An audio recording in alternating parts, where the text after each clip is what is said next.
오늘 하나님 말씀의 제목은 은혜를 헛되이 받지 말라입니다. 은혜를 헛되이 받지 말라.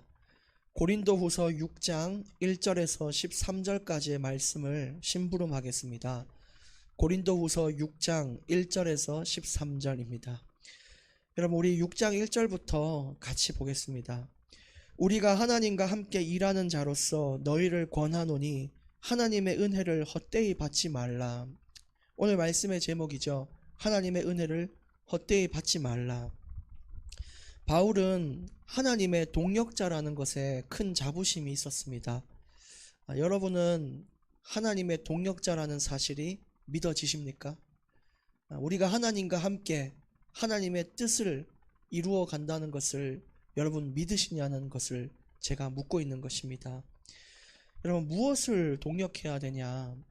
우리가 지난 시간에도 계속 말씀을 나눴지만 하나님과 단절된 인간들, 이 땅에 하나님을 모르고 예수님을 믿지 않고 구원이 없이 살아가는 하나님과 단절된 사람들이 있어요.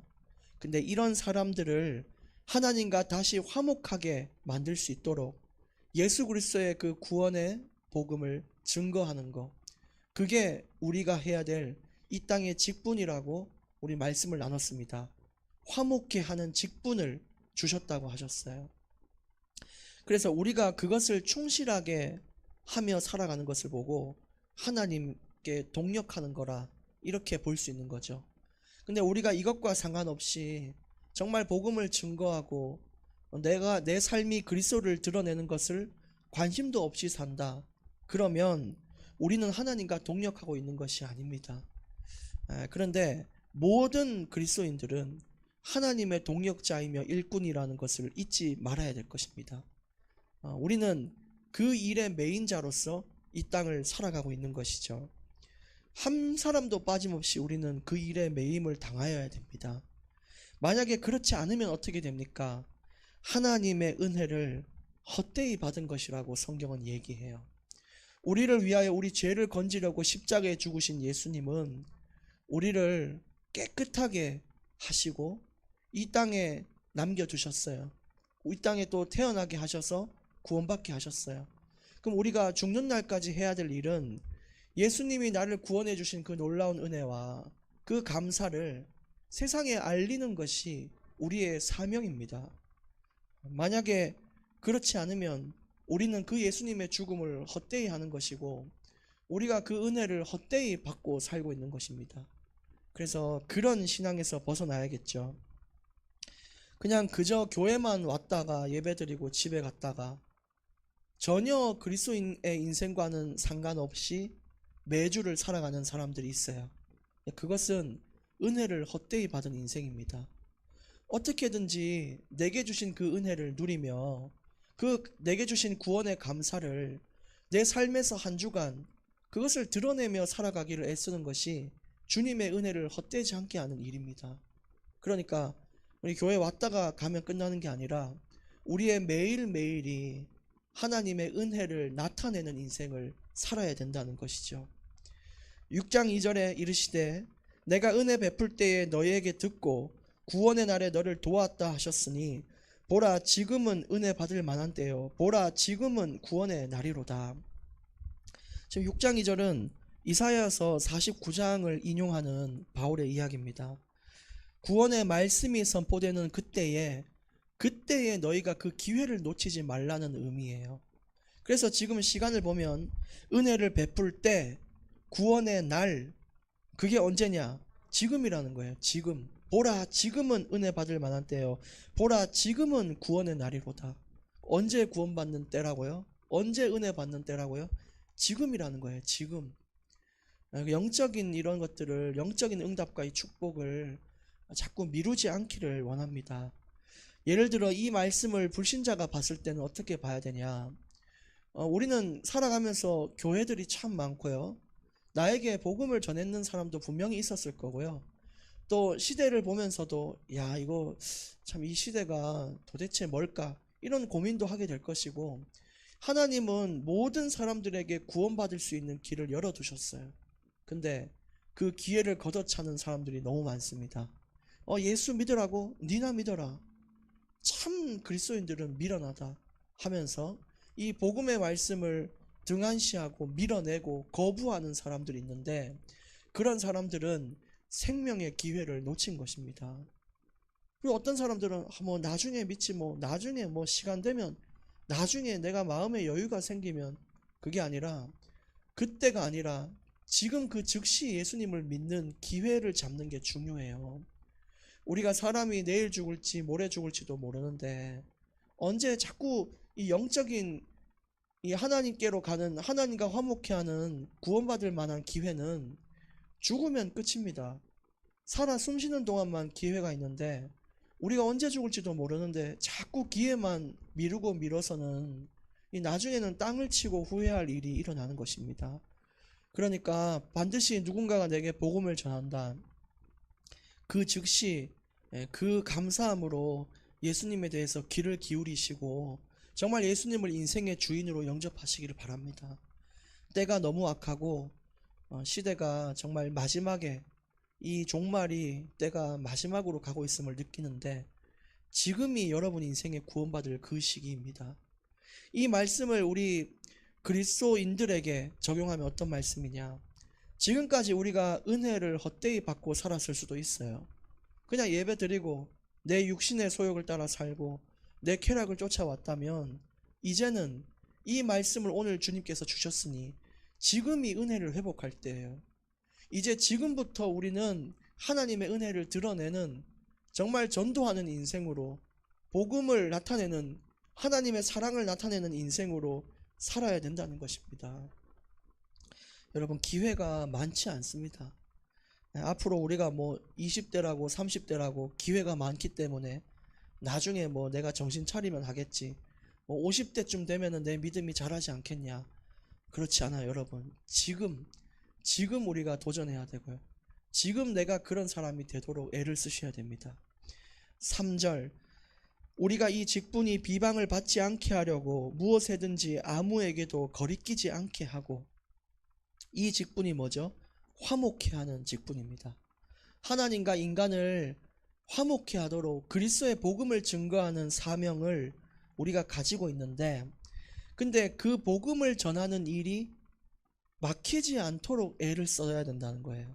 그래서 무엇에든지 아무에게도 거리끼지 않는 사람이 돼야 된다. 우리가 복음을 전해야 될 사람들이 인간관계가 박살나고 세상에서 자꾸 욕을 먹는 사람이 된다면, 그것은 단순히 내가 무너지는 일이 아니라 복음을 전하는 내 직분이 막혀버리는 일이 일어나요. 그래서 우리는 복음을 증거하기 위하여도 성질을 죽이고 삶도 규모를 갖추고 성실하고 도덕적인 면모를 갖추며 이렇게 살아야 돼요. 사람들과의 인간관계를 잘하는 사람들 중에 정말 이 하나님의 영광을 위해 하는 사람이 있고요. 어떤 사람은 내 의를 위하여, 그냥 나를 좋게 보이기 위하여 하는 사람이 있고요. 또 어떤 사람은 나의 승진을 위하여 아첨하고 아부하여 억지로 인간관계를 잘 하려고 하는 사람이 있어요. 근데 우리는 제일 첫 번째, 복음 때문에 우리가 아무에게도 거리끼지 않는 자가 되는 것이 중요합니다. 오늘 우리의 인간관계를 돌아보시면서 나는 무엇 때문에 사람들과 그렇게 인간관계를 잘 가지려고 했는가? 나의 의인가? 하나님의 영광을 위함인가? 그런 것들을 오늘 한번 고민해 보시기를 바랍니다. 4절, 오직 모든 일에 하나님의 일꾼으로 자천하여 많이 견디는 것과 환난과 궁핍과 고난과, 5절입니다. 매맞음과 갇힘과 난동과 수고로움과 자지 못함과 먹지 못함 가운데에서도, 이 바울이 한 이야기는 뭡니까? 모든 일을 할 때에도 자신은 하나님의 일꾼임을 잊지 않고 그 역할을 다하기 위해 애를 썼다는 거예요. 하나님의 영광을 위해 애를 쓴 그 사도 바울, 그 인생을 우리가 본받아야 됩니다. 어디 가서 직장에서 일을 해도, 어디 가서 누구에게 운전을 해줘도, 어디 가서 누구에게 뭘 해줘도 도와도 하나님의 일꾼이라는 이름으로 그 자리에 서야 된다는 것입니다. 그러면서 왜 그렇게 서야 되냐? 자천하여 내가 내 스스로 하나님 자녀임을 증명하는 인생을 살라는 것입니다. 우리는 내가 누군가의 엄마라는 것은 증명하며 살아요. 어린아이가 유치원이나 어린이집 가면은 등교시키고 하원시키잖아요. 그럼 사람들이 그 모습을 보고 저 사람은 누구의 엄마, 누구의 아빠다. 내가 누군가의 부모라는 것은 증명하며 살지만 저 사람은 하나님의 일꾼이다라는 것을 증명하며 사는 것은 참 우리가 놓치고 살 때가 많잖아요. 오늘 바울은 하나님의 일꾼임을 자천하며 증명하며 살았다는 거예요. 어떻게 증명했냐? 주민등록증에 적어서 다녔냐? 아니면 어디에 QR코드를 찍으면은 하나님 자녀라고 나오냐? 그것이 아니고 많은 환란이 와도 견디는 모습을 사람들에게 보였다는 거예요.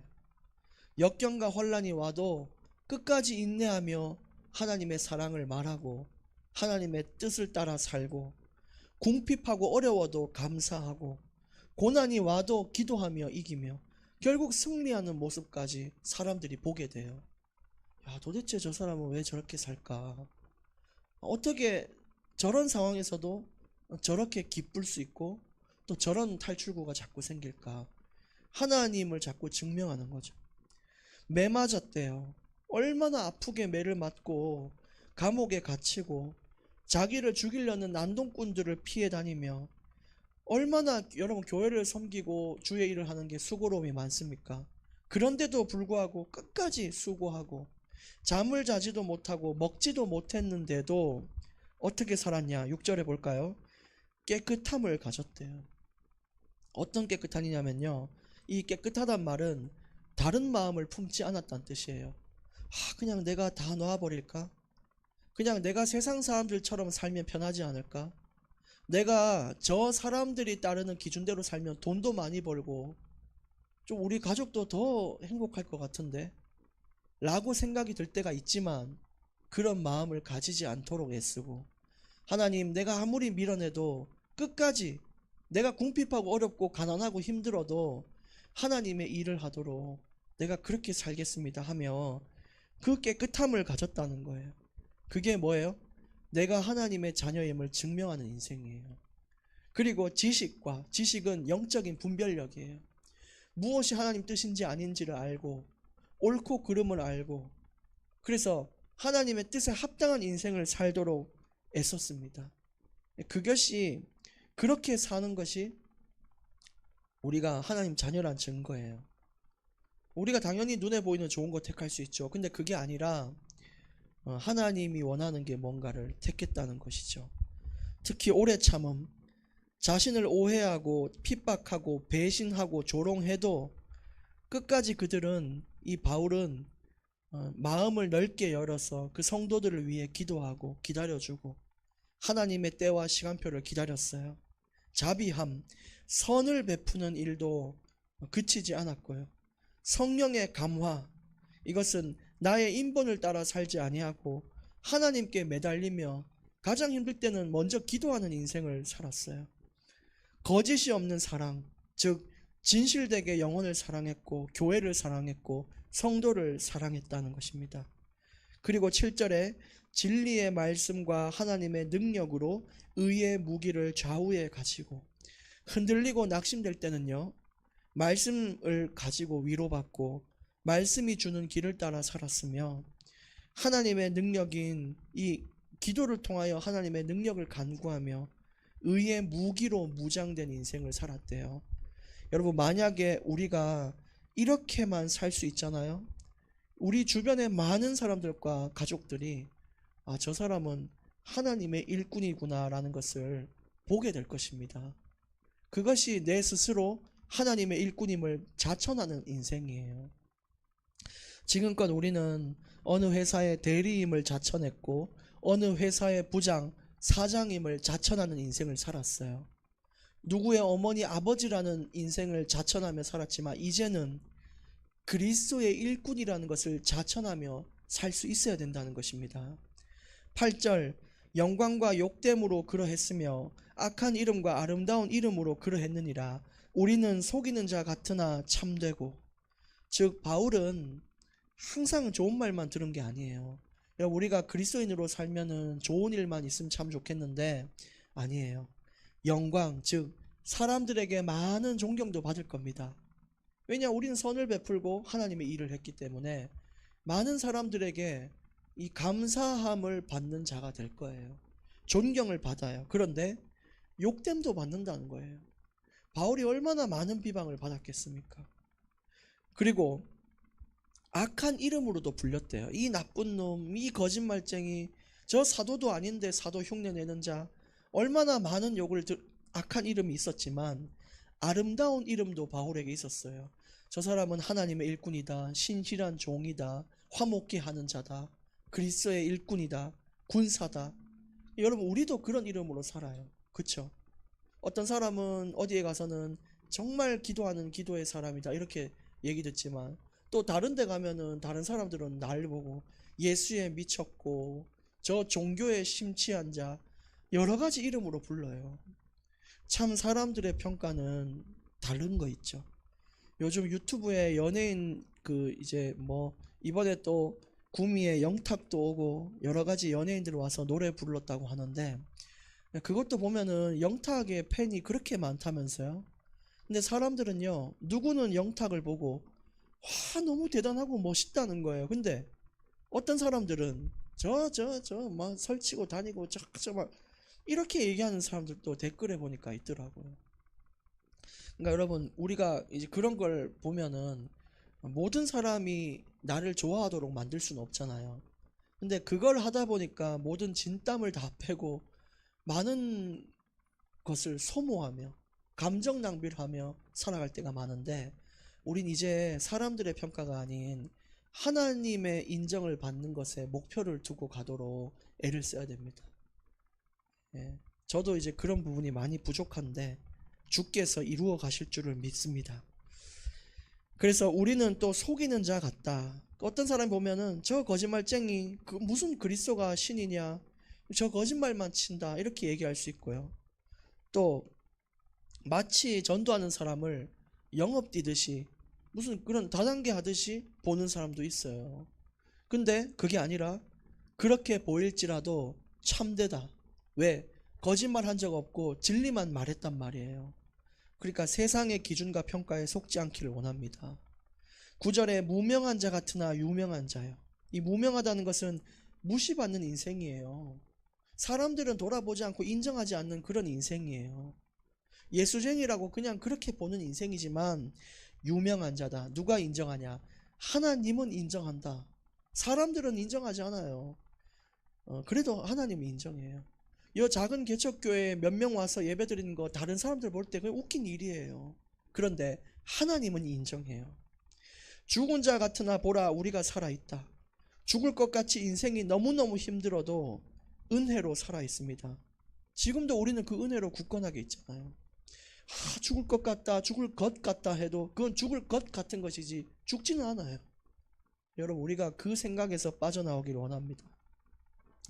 징계를 받는 자 같지만 죽임을 당하지 아니한다.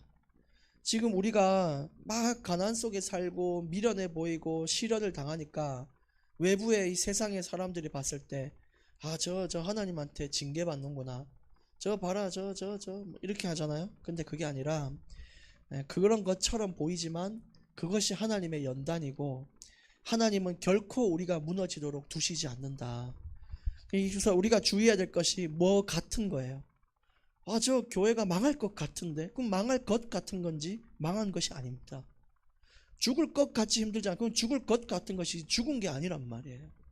우리가 그런 데서 벗어나기를 원하는 것이 하나님의 마음 아니겠습니까? 10절, 근심하는 자 같으나 항상 기뻐하고 가난한 자 같으나 많은 사람을 부욕케 하고 아무것도 없는 자 같으나 모든 것을 가진 자로다. 이게 여러분 그리스도의 자세거든요. 근심거리가 참 많지만요, 항상 기뻐할 수 있는 마음을 가지기를 하나님 원하세요. 우리가 기쁨의 이유를 발견하지 못해서 그렇지 사실은 근심보다 기뻐할 이유가 더 많아요. 보지 못해서 그렇지. 그것을 성경 안에서 발견하기를 원합니다. 가난한 자 같잖아요. 근데 그렇지 않아요. 여러분, 우리는요 앞으로 많은 사람의 인생을 바꿔주고 도울 것입니다. 많은 사람을 부유하도록 만드는 거예요. 내게 있는 것으로 그 사람들을 부욕해 하는데, 내게 있는 게 뭐예요? 그리스도의 생명이잖아요. 그리스도라는 답이잖아요. 그러면 우리는 결코 가난한 자가 아니에요. 세상 모든 것을 가진 자예요. 여러분, 내가 베풀어도 우리가 있어야 베풀잖아요. 없는 사람이 어떻게 베풀 수 있습니까? 근데 얼마나 우리가 많은 걸 가졌는지 아세요? 전 세계를 다 살리고도 남을 그리스도의 비밀을 가지고 있어요. 우리는 가난한 자가 아닙니다. 아무것도 없는 것처럼 보이잖아요. 모든 것을 가졌다라고 얘기했어요. 이 사실을 믿고 나아갑시다. 11절, 고린도인들이여 너희를 향하여 우리의 입이 열리고 우리의 마음이 넓어졌으니. 그래서 이제 고린도인들에게 바울은 또 얘기합니다. 우리의 입이 너희를 향해 있다. 즉 우리가 너희를 향해 이렇게 애통하게 권면하고 있다. 우리의 마음은 넓어졌다. 이 말이 뭐냐? 너희를 품고 너희를 사랑하고 너희를 포기하지 않도록 내 마음을 열었다. 이렇게 얘기하는 거예요.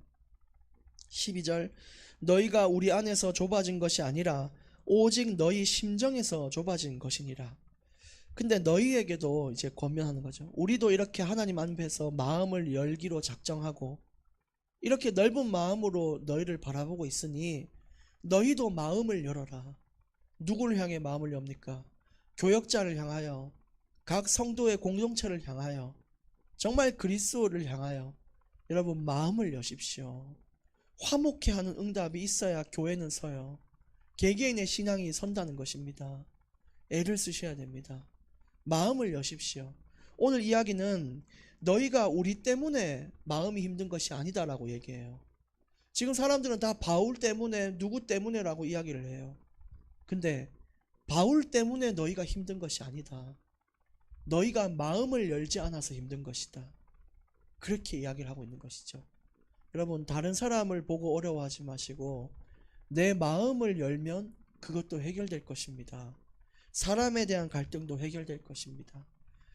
오늘 마지막 13절입니다. 내가 자녀에게 말하듯 하노니 보답하는 것으로 너희도 마음을 넓히라. 바울의 이야기였죠. 마음을 넓히라. 그래서 여러분, 우리가 각 성도를 서로 품는 마음이 있기를 원하고요. 진짜 나의 좁은 마음 이제 내려놓고 넓은 그릇과 마음을 가지고 하나님께로 나아가길 원합니다. 왜 그렇게 해야 되죠? 하나님의 은혜를, 그리스도의 은혜를 헛되이 하지 않기 위해서입니다. 교회를 세워놓고 서로 화목지 못하고 분열만 일어나면 그것은 주님의 은혜를 보답하는 것입니까? 은혜를 헛되이 하는 것입니까? 오늘 여러분이 고민해보고 답을 가지시길 바랍니다. 결론의 말씀, 매일이 기회다입니다. 어떤 기회예요? 내 삶을 하나님의 일꾼이라는 것을 자천하는 기회예요. 내가 그리스도의 일꾼이라는 것을 매일매일 나타날 기회예요. 불신자들에게는 매일매일 그날 하루가 소중한, 하나님과 화목해 되는 소중한 날이라는 것을 잊지 말으셔야 합니다. 오늘 말씀 붙잡고 승리하시기를 바랍니다.